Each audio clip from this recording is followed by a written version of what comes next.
राज्य भर में महिला अत्याचारों में हुई बेहिसाब बढ़ोतरी पर विरोधियों की ओर से पलटवार जारी है।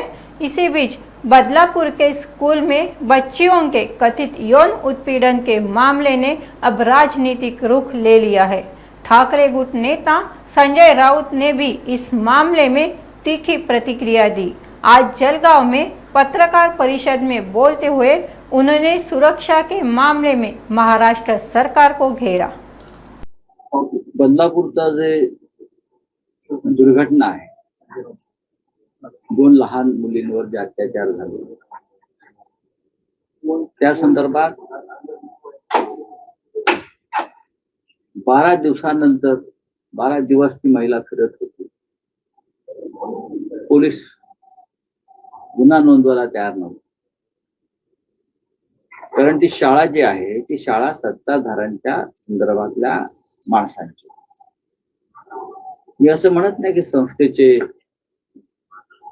जे प्रमुख असतात, जे पदाधिकारी असतात, त्यांचा सगळ्या या गोष्टी मागे हात असतो किंवा ते त्या संदर्भातले त्यांची विकृत मानसिकता असते, असं नसतं। पण गुन्हा घडल्यावर त्या गुन्ह्याची नोंद करून घेणं हे पोलिसांचं काम।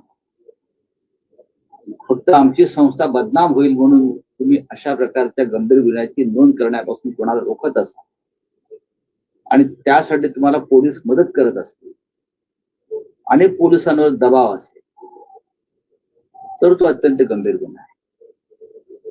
मुंबईच्या हायकोर्टाने त्या संदर्भात जे आपलं भाष्य दिलं ते अत्यंत गंभीर,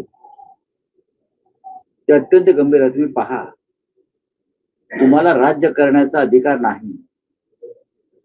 जर मुलींवर असे अत्याचार होत असताना तुम्ही डोळे बंद करून बसला असाल राज्य कर, आणि ही मालिका सुरूच राहणार असेल अशी अत्याचारांची, तर तुम्हाला राज्य करण्याचा अधिकार नाही।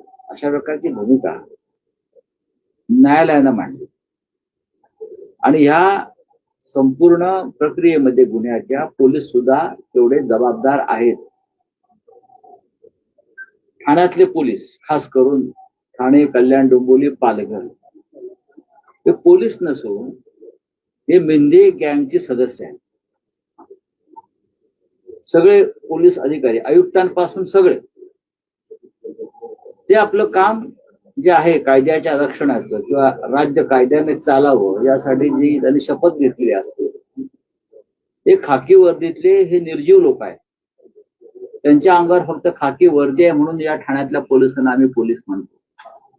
कल्याण, डोंबिवली, पालघर हा संपूर्ण भाग, येथे पोलीस प्रशासन अस्तित्वात नाही। इथे राज्याचे मुख्यमंत्री आणि त्यांचे लोक जे आहेत मोजके ते सांगतील तोच कायदा, हे गेल्या काही काळापासून सुरू आहे।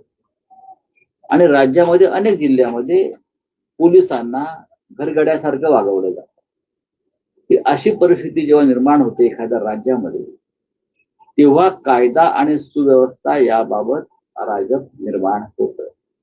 आता काल मी पाहिलं की माननीय शरद पवार साहेबांना केंद्राची सिक्युरिटी दिली, याची गरज नाही। याचा अर्थ महाराष्ट्रातल्या पोलिसांवर गृहमंत्र्याचा विश्वास नाही।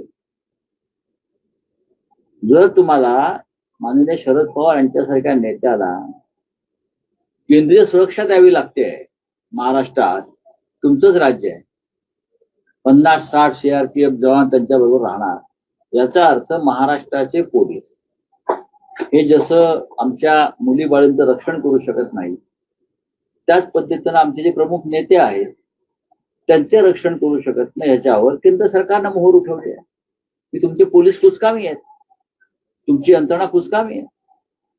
राज्याच्या पोलीस महासंचालिका या महिला आहेत, त्या जर जाहीरपणे सांगता हो मी संघाची कार्यकर्ती आहे, तर तुम्ही काय अपेक्षा करणार? या राज्यातले अनेक पोलीस अधिकारी ज्या पद्धतीने त्यांच्या नेमणुका झाल्या, त्यांच्या कुटुंबाचं पार्श्वभूमी संघ परिवाराशी संबंधित आहे का, हे पाहून त्यांना वरिष्ठ पदावर नेमणुका दिल्या।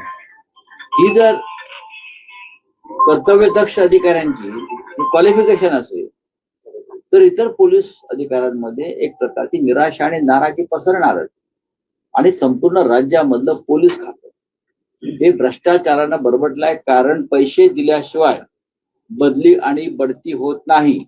मुंबई ठाण्यातल्या पोलिसांच्या बदल्या बढत्या का थांबलेल्या आहेत याचं कारण टेंडरला हवा तसा प्रतिसाद मिळत नाही. जे टेंडर निघालेलं आहे बदल्या आणि बढत्यांचं, त्या टेंडरला हवी ती जी बोली आहे ती लावली जात नाही. हे असं असल्यावरती बदलापूर, काल कोल्हापूरला घडली, पुढे अमळनेरला घडली आहे, दौंडला घडली घटना, अशा अंबरनाथला परत घडली, अशा घटना घडणार. पोलीस ज्या कामासाठी तुम्ही गुंतवून ठेवलेला आहात सरकारनं, विरोधकांचा काटा काढण्यासाठी, विरोधकांवर खोटे गुन्हे दाखल करण्यासाठी, कायदा आहे कुठे राहिला? आणि तुम्ही ज्या महिलेचा उल्लेख करता तो प्रश्न तुम्ही सरकारला विचारला पाहिजे, असं का झालं? ठाण्याच्या पोलीस आयुक्तांना विचारला पाहिजे का झालं.